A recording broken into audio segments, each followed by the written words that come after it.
ये खबर पारुल यूनिवर्सिटी द्वारा प्रस्तुत की गई है। ट्रंप के ताबड़तोड़ कई फैसलों पर लगी रोक। सुप्रीम कोर्ट से ट्रंप को लगे कई झटके। अधिकारों की जंग में कौन हुआ विजयी? सुप्रीम कोर्ट वर्सेस ट्रंप, अब तक कितने फैसलों पर फिर गया पानी? सियासत के पिच पर जब पावर का टकराव संविधान से होता है तो जीत किसकी होती है?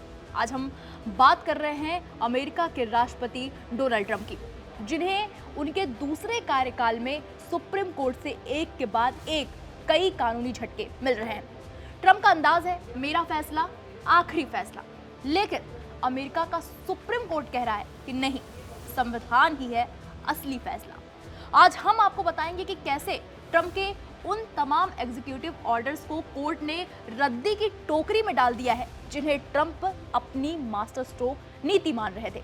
सबसे पहले बात करते हैं टैरिफ वॉर की। ट्रंप ने पुराने कानूनों का हवाला देकर विदेशों से आने वाले सामान पर भारी भरकम आयात शुल्क लगा दिया था।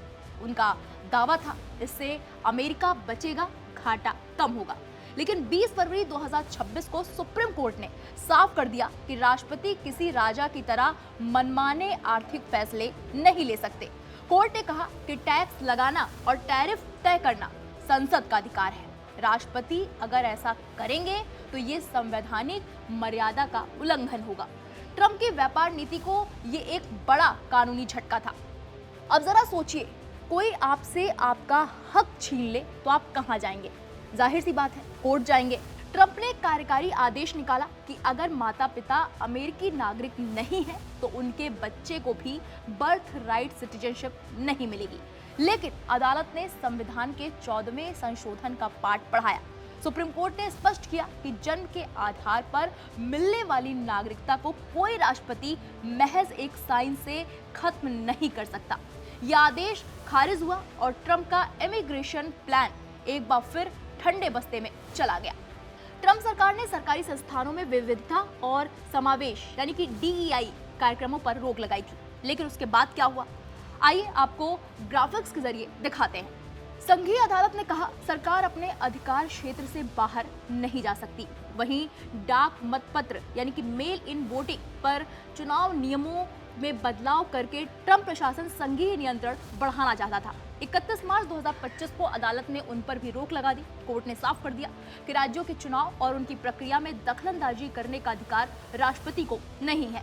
शिकागो में नेशनल गार्ड की तैनाती का मामला हो या फिर एलियन एनिमीज एक्ट के तहत निर्वासन यानी कि डिपोर्टेशन, हर जगह ट्रंप को कोर्ट से मुंह की खानी पड़ी। 1798 के पुराने कानून का इस्तेमाल करके विदेशी नागरिकों को बिना सुनवाई के बाहर भेजने की कोशिश पर सुप्रीम कोर्ट ने सख्त ऐतराज जताया। कोर्ट ने कहा कानूनी प्रक्रिया यानी कि ड्यू प्रोसेस अनिवार्य है। आप आपातकालीन शक्तियों के नाम पर किसी को उनके बुनियादी अधिकारों से वंचित नहीं कर सकते हैं।